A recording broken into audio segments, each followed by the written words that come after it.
C'est sûrement la question la plus importante en immobilier. Alors bon, il y a d'autres questions extrêmement importantes, mais on commence toujours par là en immobilier. Comment trouver la bonne affaire et ne pas la louper?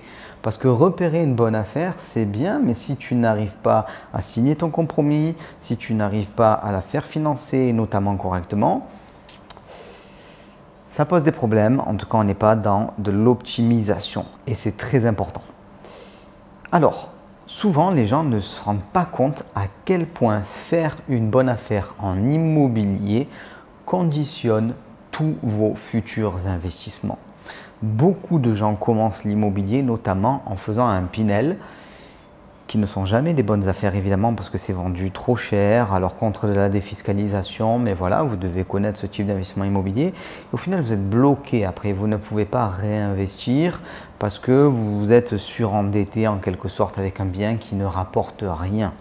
Donc faire une bonne affaire au début, ça conditionne vraiment tous vos investissements et faire une bonne affaire au bout de quelques investissements peut venir rattraper 1, 2, 3 biens immobiliers un petit peu moyens et vous relancer. Notamment si vous faites une super affaire sur un bien qui va être mis en location de courte durée, qui va être mis en love room ou en colocation avec un gros cash flow et ça va venir rattraper un petit peu et enterrer les erreurs que vous avez pu faire par le passé.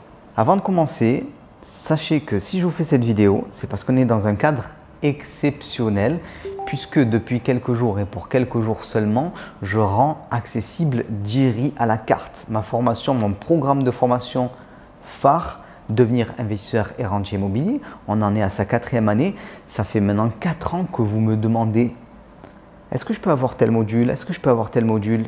Et j'ai toujours répondu non. Et là, je viens de le faire. J'ai créé 11 programmes de formation spécifiques. Donc, vous avez Jiri à la carte qui est accessible pendant quelques jours. Voilà, ça va vous permettre de venir vous former plus finement si vous êtes déjà formé en immobilier, de passer à autre chose, de ne pas avoir l'obligation de prendre l'intégralité de la formation et de prendre que ce qui vous intéresse. Donc, je vous laisse regarder en dessous, vous avez voilà, toutes les infos, il faut regarder ça. Et on va continuer sur notre notion de bonne affaire, on va voir comment faire une bonne affaire. Donc, les bonnes affaires, il faut comprendre qu'elles existent en tout temps. Voilà. Il n'y a pas eu le temps béni il y a 10 ans où tous les biens immobiliers étaient des bonnes affaires. Et du coup, on entend souvent « oui, tu as investi il y a 10 ans, maintenant c'est différent ». Alors, il y a 10 ans, il y a aussi des gens qui ont acheté des biens immobiliers beaucoup trop chers ou qui n'ont pas pu être exploités comme il faut et ainsi de suite. Et au final, ce n'était pas une bonne affaire. Donc, on peut toujours faire des mauvaises affaires et on peut toujours faire des bonnes affaires en tout temps. Même si demain, il y avait une catastrophe, que les prix de l'immobilier devaient baisser, peu importe, on peut toujours faire une bonne affaire. Et vous savez, le gars qui vous dit « mais toi, tu as acheté il y a 10 ans, c'est normal ». Ça veut dire que si tu achètes aujourd'hui, dans 10 ans, il y aura un mec qui va te dire « mais tu as acheté il y a 10 ans, c'est normal que tu fais des bonnes affaires ». Donc, achetez maintenant et dans 10 ans, d'après voilà, cette phrase qu'on entend tout le temps, bah vous aussi, vous aurez fait une bonne affaire. Alors maintenant, on va rentrer dans le vif du sujet. Comment on fait une bonne affaire? Très important. Ça, je le vois souvent en coaching, j'en parle très souvent. D'abord, première étape, c'est de savoir repérer les bons biens immobiliers en analysant le marché sur Internet et sans y passer 2 heures par jour à analyser toutes les annonces parce que vous n'avez pas la bonne méthodologie. La plupart des gens n'achètent pas ou achètent des mauvais biens immobiliers parce qu'ils ne savent pas chercher correctement. Du coup, ils sont noyés dans une masse d'annonces, ils ne peuvent pas discerner le bon grain de livret et du coup, ils ne savent pas. Est-ce que j'achète au bon prix? Ce bien-là, des biens de 40 mètres carrés, j'en vois à ce prix-là, je n'arrive pas du tout à discerner lequel serait intéressant. Est-ce que l'emplacement est bon? Est-ce que cet immeuble il a des caractéristiques qui sont bonnes? Est-ce que le bien immobilier va pouvoir être exploité comme je le veux? Parce que le mode d'exploitation, c'est très important aussi pour pouvoir faire une bonne affaire.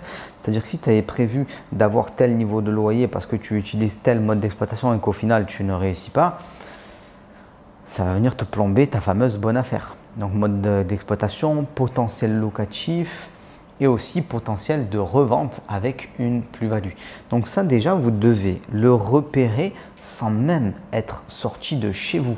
Moi, je dis souvent que la visite sera une confirmation et vous permettra d'éviter les pièges. Donc la deuxième étape, c'est de savoir confirmer et décider très rapidement lors de la visite pour vous positionner.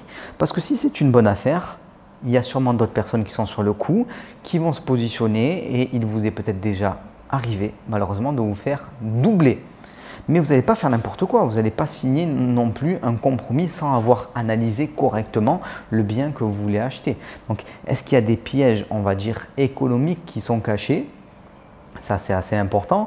Est-ce qu'il y a des problèmes au niveau de la copropriété? Est-ce que le montant des rénovations que j'envisage est réellement le bon? Il y a beaucoup en fait de critères qui vont entrer en jeu et vous devez être capable de choisir très rapidement. Donc la bonne affaire, il faut la trouver et il faut faire en sorte de ne pas la louper.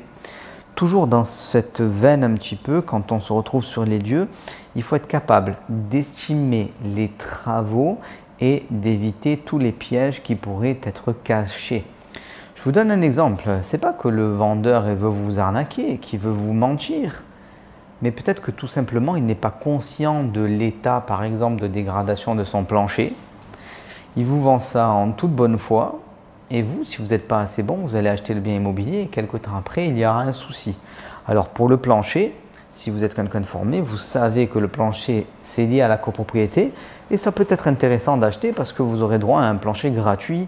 Donc ça peut être aussi une stratégie avancée qui peut être utilisée, par exemple. Mais vous devez pouvoir estimer les travaux. Par exemple, vous achetez un bien immobilier qui est en dernier étage, vous décidez d'utiliser les combles pour pouvoir faire un duplex, gagner des mètres carrés. C'est une très bonne stratégie, pas de problème. On utilise ça quand on commence à être un petit peu avancé en immobilier. Mais si vous n'êtes pas en capacité d'estimer donc le coût des travaux, voir si par exemple au niveau de la toiture, il n'y a pas des problèmes de poutres, et ainsi de suite, vous risquez d'avoir des coûts non prévus. Donc ça va vous impacter et vous aurez des travaux supplémentaires à gérer et surtout des dépenses supplémentaires à venir qui ne seront peut-être pas financées par la banque parce que vous aurez un plan de financement qui aura été dimensionné en fonction de ce que vous avez repéré. Et ça c'est important. Vous devez pouvoir tout repérer, tout valider avant de vous positionner, mais vous devez le faire très très vite. Vous n'avez pas le temps d'improviser, vous devez avoir le savoir et à partir de là, vous allez vous positionner rapidement. Sinon, vous allez vous faire doubler. On s'est tous déjà fait doubler. Une fois, deux fois, ça peut aller, mais il ne faut pas que ça arrive souvent parce que souvent, vous risquez d'être découragé. Et si vous cherchez réellement une bonne affaire, en théorie, vous n'allez pas trouver des dizaines de bonnes affaires. Et ça, c'est important, je le dis souvent en coaching. Quand des fois ils me disent Romain, mais j'ai trouvé que 2-3 biens ce trimestre. Oui, mais attends, si tu trouves 2-3 bonnes affaires par trimestre et que tu les achètes tous à la fin de l'année, ça te fait 12 biens immobiliers. Donc au bout de 2-3 ans, peut-être que tu seras même plus en capacité de faire financer tout ça tellement tu auras trouvé de bonnes affaires. Donc les bonnes affaires, vous n'allez pas en trouver forcément énormément, mais ce n'est pas grave. Il en suffit d'une pour changer votre vie, c'est très important. Donc la trouver, la signer et savoir la faire financer correctement. Voilà. Vous avez été assez bon pour être choisi pour signer le compromis parce que quand c'est une bonne affaire, souvent c'est le vendeur qui choisit qui est-ce qui achète. C'est excellent, très bien. Maintenant, il ne faut pas louper la partie financement et optimisation du financement pour pouvoir acheter ce bien qui va changer votre vie économique. Et là, souvent, on voit que les gens ne sont pas formés. Voilà. J'en parle dans le lien qui est en dessous. Je crois qu'on a 24 vidéos dédiées au financement qui vous attendent là juste en dessous. Énormément de choses à faire, à gagner, à gratter en matière de financement, que ce soit des différés de remboursement, que ce soit comment baisser le taux, comment augmenter la durée, comment se faire financer les travaux, comment se faire financer les meubles et ainsi de suite. Et tout ça, ça change tout parce que ça va changer l'argent que vous allez mettre sur la table aussi. Beaucoup de gens font des apports 10, 20, 30% et au bout de 1 ou 2 achats immobiliers, même s'ils ont fait une bonne affaire, ils se retrouvent avec tout leur argent qui a été siphonné, toute leur épargne. Alors oui, ils ont 1, 2, 3 biens immobiliers, ce sont des bons biens immobiliers et il y a du cash flow donc c'est cool, mais de l'autre côté, ils ont perdu toute leur épargne. Donc ils se retrouvent un petit peu en difficulté ouais, tu as vu, on a créé du patrimoine, mais on n'a plus d'argent de côté, quoi. Et ça peut créer une sorte d'inconfort. L'objectif, c'est d'acheter, de garder votre argent et d'optimiser votre cash flow. C'est vraiment extrêmement important. Donc, trouver la bonne affaire, ne pas la louper et la faire financer correctement. Voilà, ça j'en parle plus en détail juste en dessous dans le cadre de Jerry à la carte, 11 programmes de formation spécifiques en immobilier. Ça fait tellement longtemps que vous me le demandez. Voilà, c'est accessible là pendant quelques jours. Regardez tous les programmes, prenez-en connaissance. Si vous avez des questions, posez-les moi et on se dit à très vite.